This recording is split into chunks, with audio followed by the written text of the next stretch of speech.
El mar siempre ha tenido un idioma propio. Uno que no se habla con palabras, sino con silencios, corrientes y llamadas que solo algunos escuchan. Desde la orilla, parece un espejo inmenso, pero bajo su superficie, duerme algo más antiguo que la memoria, y más hambriento que el tiempo. Dicen que quien pasa demasiado tiempo mirándolo, acaba sintiendo que el mar lo observa de vuelta. Que hay un punto, entre las olas y la locura, donde lo humano deja de tener sentido. Esta noche, descenderemos a ese punto sin retorno. Dos historias, unidas por una misma voz abisal. La de aquellos que escucharon el llamado de las profundidades. Y respondieron. Así que apaga la luz, escucha el eco de las olas. Y no apartes la vista del horizonte. Porque cuando el mar te susurra, ya es demasiado tarde para volver a tierra firme.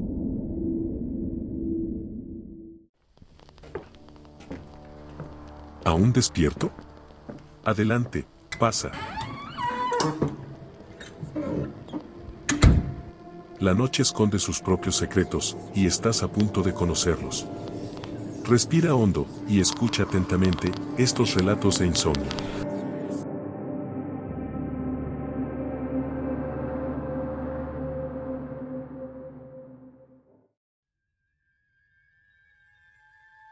Primer relato. El faro de Blackwater.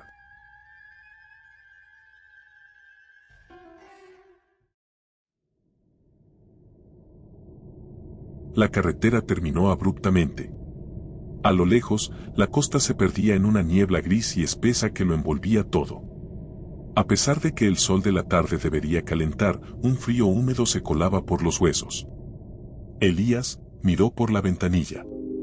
A lo largo del camino, la vegetación había ido desapareciendo, dejando solo un paisaje desolado, de rocas y tierra mojada. Y en el extremo del camino, el vasto océano. Elías respiró hondo, y se bajó del coche, sintiendo el viento salado en su rostro. Estaba desempleado, sin hogar, y con el futuro más incierto que la propia neblina. Esa oferta de trabajo de farero, había sido su única opción. Un clavo ardiendo. Caminó por el sendero pedregoso. En medio de esa nada, se erguía una silueta fantasmal, un centinela solitario. El faro de Blackwater. El nombre encajaba a la perfección. Ese mar era de un color negro, casi asfalto, ondulante e infinito. Los científicos atribuían su color a una peculiar combinación de minerales en el lecho marino. Los viejos marineros, sin embargo, susurraban una historia muy diferente. Decían que la oscuridad de sus aguas era por algo que vivía en lo más profundo. Algo tan antiguo que su sola presencia corrompía la luz y el color del océano. La oferta había aparecido en un tablón de anuncios polvoriento. Un puesto que nadie quería. Vacante urgente. Farero para la torre de Blackwater. Al principio, pensó que era una broma. ¿Quién necesita un farero hoy en día? Pero la desesperación es un veneno que te hace tragar cualquier cosa. Y el sueldo era más de lo que había visto en años. Sin preguntas, la agencia le dio las llaves, le deseó suerte y con un tono entre siniestro y preocupado, lo envió a la costa. Elías nunca había trabajado como farero. Durante la mayor parte de su vida, había sido marinero. Conocía la radio, sabía las señales de emergencia y también entendía el código Morse. Esa lengua de puntos y rayas que unía a los barcos en la soledad del océano. Irónicamente, su último refugio estaba en tierra firme, pero aún ligado al mar. Conforme se acercaba a su destino, la mole de piedra gris se hacía más imponente. El moho verde se aferraba a la torre, como si fuera la piel de una criatura milenaria. La estructura tenía aspecto de abandono, de algo olvidado en el tiempo. Elías tocó la fría piedra, sus dedos trazaron las cicatrices del agua y la sal. La entrada, una pesada puerta de madera, se abrió con un gemido. Por dentro, el faro era una oscuridad de escaleras de caracol, de hierro forjado, y rocas cubiertas de polvo. El único camino hacia arriba era un estrecho túnel de luz tenue, subiendo por viejos escalones que crujían bajo su peso. Las primeras semanas transcurrieron en una monotonía silenciosa. Elías cumplía con su rutina. Pulía el lente del faro, encendía y apagaba la luz a la hora precisa, y en sus ratos libres escuchaba la radio. Un eco lejano de las conversaciones que una vez fueron su día a día. Una noche, se percató de que, de vez en cuando, el faro parpadeaba de manera irregular, con patrones que cambiaban cada pocos minutos. No le dio mayor importancia. Lo atribuyó a una falla eléctrica, algo normal en una estructura tan antigua. Una tarde, mientras barría la estancia principal, sus ojos se posaron en un viejo baúl de madera. La cerradura estaba oxidada. Con un empujón, la tapa cedió. Dentro, entre polvo y viejas mantas, Elías encontró un objeto que le fascinó. Un diario, de cuero gastado, con páginas amarillentas y escritas con una caligrafía temblorosa. El diario del antiguo farero. Durante días, Elías devoró sus páginas. El farero escribía sobre su rutina, sus comidas, sus sueños. Un día, las entradas del diario cambiaron. El escritor relataba un parpadeo inusual en la luz del faro. Y poco después, mencionaba haber oído susurros. No podía distinguir si venían de su propia cabeza, de la torre, o de lo más profundo de ese océano. Los días siguientes, los susurros se hicieron más claros, y los parpadeos, más frecuentes. El diario de a bordo se convirtió en el relato de un hombre que se estaba volviendo loco. Elías no podía soltarlo. Sentía una conexión con el hombre de las páginas, un compañero que había conocido la misma soledad y el mismo silencio. Los días fueron pasando. Una noche de tormenta, mientras el viento golpeaba con fuerza los cristales, la luz del faro parpadeó. Un fallo en el sistema eléctrico, pensó Elías. Era lo más lógico. Pero entonces se repitieron, un destello largo, 3 cortos, 1 largo. El parpadeo continuó, formando un patrón que él no podía ignorar. Un mensaje que le hablaba directamente en su propio idioma. Elías sintió que el corazón se le detenía. Con las manos temblorosas, sacó de su mochila su viejo cuaderno de código Morse. Sabía que nadie lo usaba, pero esta vez, la señal no venía de un barco. Venía del faro mismo. Con la pluma temblorosa, Elías comenzó a descifrar el mensaje, letra a letra. Las primeras palabras que se formaron, fueron: no entres. Elías, con las manos temblando, siguió traduciendo. El faro parpadeaba con una frenética velocidad. La luz se volvía cada vez más inestable, como si estuviera a punto de romperse. Los destellos se volvieron letras, y las letras, palabras. El mensaje era largo. Elías lo escribió en su cuaderno, sin quitar los ojos de la luz, mientras la voz del antiguo farero parecía resonar en su mente. El mensaje decía: no entres. No escuches. Huye. El mar miente. Elías leyó las últimas palabras una y otra vez. Ese mensaje era un grito desesperado grabado en luz para quien ocupara su lugar. El parpadeo advertía de no escuchar al mar, pero ¿a qué se refería exactamente? Un escalofrío helado le recorrió la espina dorsal. Ya no eran los susurros de su cabeza, ni las palabras de un loco. Era la voz de un hombre que había visto la misma luz, que había oído el mismo llamado y que había sido advertido por sus predecesores. De repente, el zumbido del faro se detuvo. El parpadeo cesó. El silencio fue absoluto, tan denso que Elías pudo escuchar el latido de su propio corazón. El viento se había calmado. La neblina, espesa, se separó por un instante, revelando el agua, negra como el asfalto. Elías se acercó al ventanal del faro. Sus ojos se fijaron en las profundidades.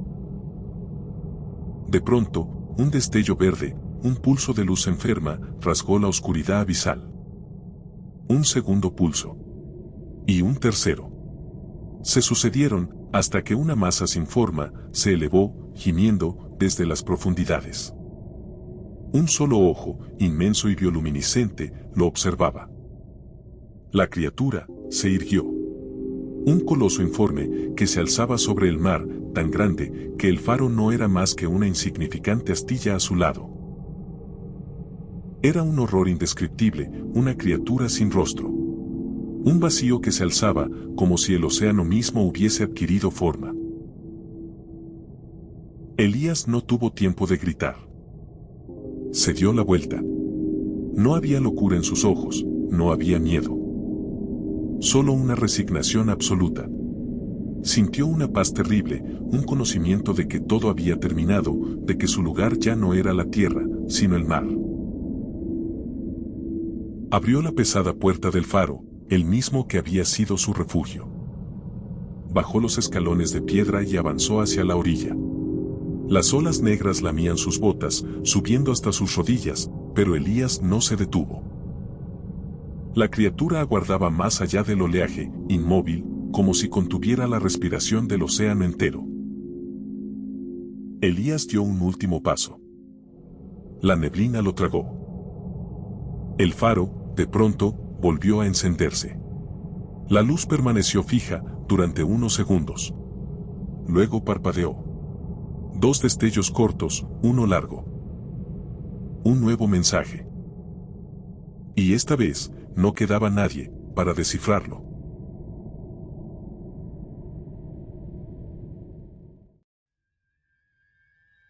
Segundo relato. Diario de las profundidades.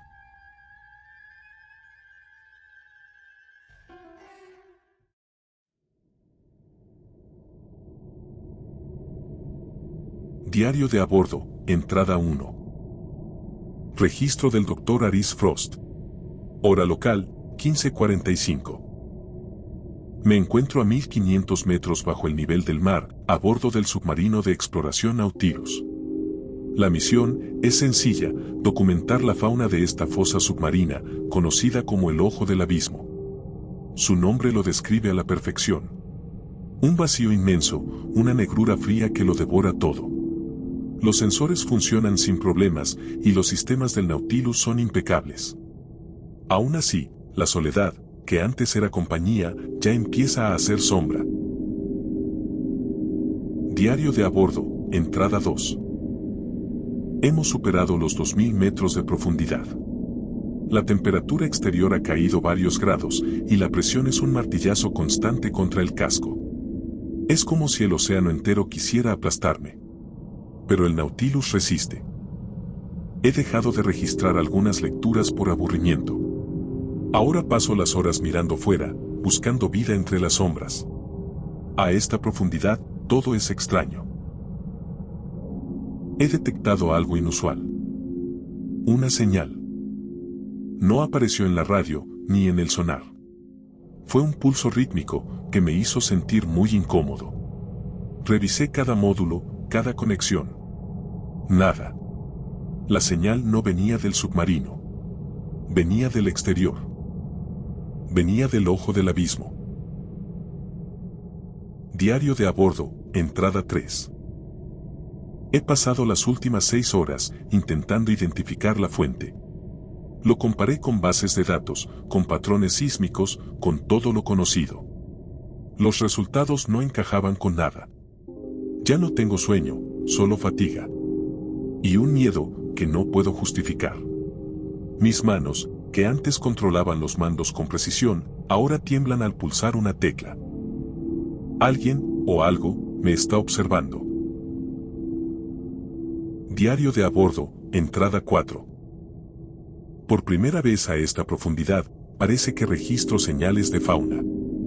Al principio, solo pequeños destellos bioluminiscentes que se muestran un instante y se esconden. Es una sorpresa, aquí no esperábamos encontrar fauna. Me aventuro a pensar que son medusas o un invertebrado similar. Pero los seres empiezan a agruparse, a adquirir formas alargadas. Podría ser una gran congregación de organismos, una especie de migración abisal desconocida. Estoy tratando de ser lo más lógico posible. He descartado pronto ese pensamiento. Las luces siguen estirándose. Se alargan, se organizan, se orientan, como si siguieran una partitura. Alcanzan cientos de metros.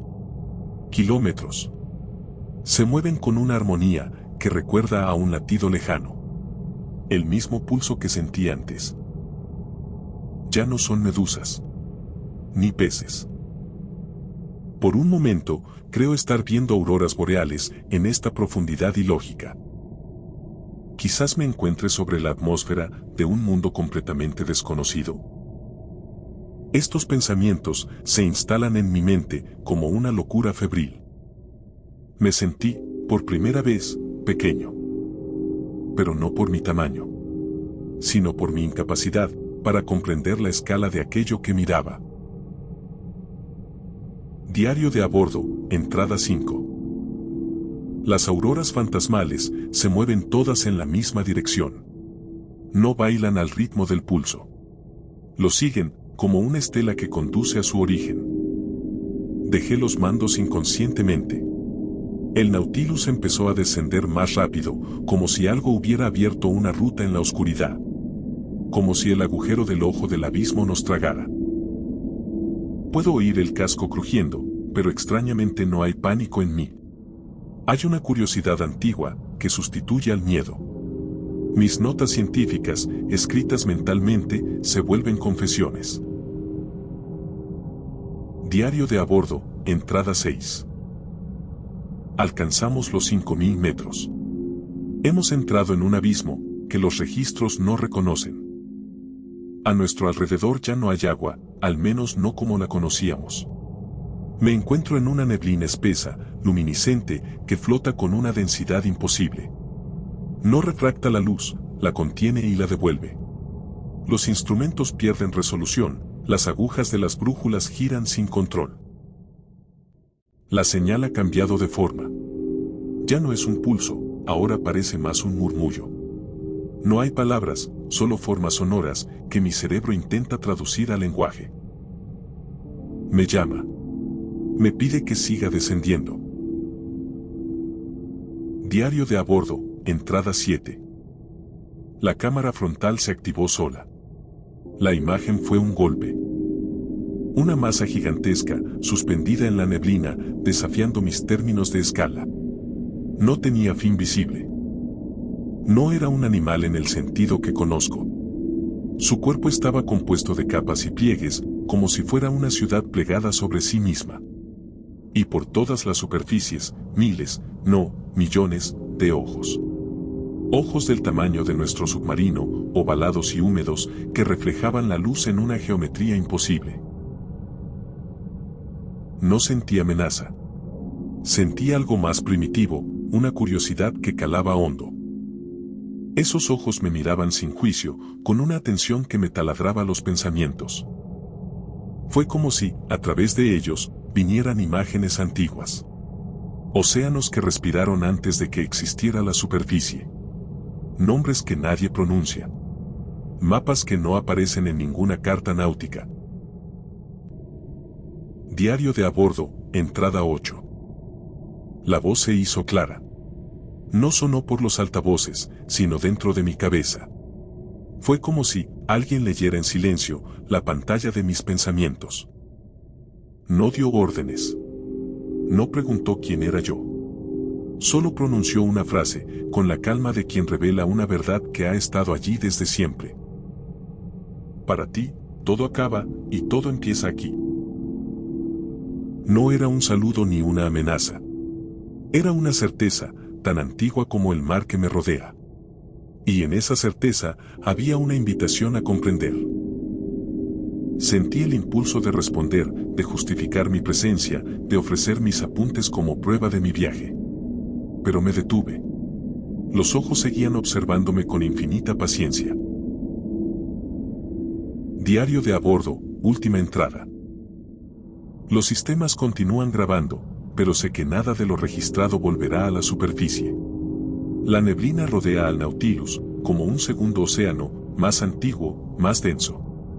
Los ojos siguen fijos en mí, con una paciencia que no pertenece al tiempo.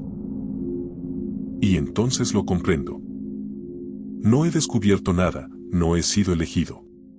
Solo he llegado al lugar al que todos los que descendemos, terminamos llegando. Este no es un punto de exploración, sino un umbral, un límite que no se cruza para volver, sino para disolverse. El conocimiento que ofrece no es un regalo, es un final. Una verdad. Tan vasta, que la mente al tocarla, deja de ser mente. Un pensamiento que consume al que lo piensa. No hay ascenso posible. La criatura no llama para que la encuentren. Llama para completarnos.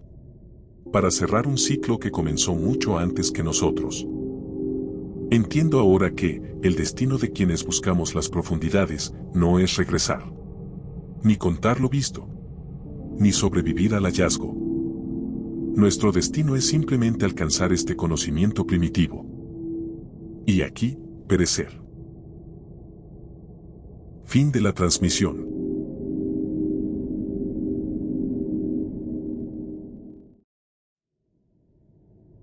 Estos han sido nuestros 2 relatos de hoy. Si te gustaron, deja tu pulgar arriba, y comenta cuál de ellos te quitará el sueño esta noche. No olvides suscribirte, si quieres seguir oyendo más relatos de insomnio. Gracias, y buenas noches.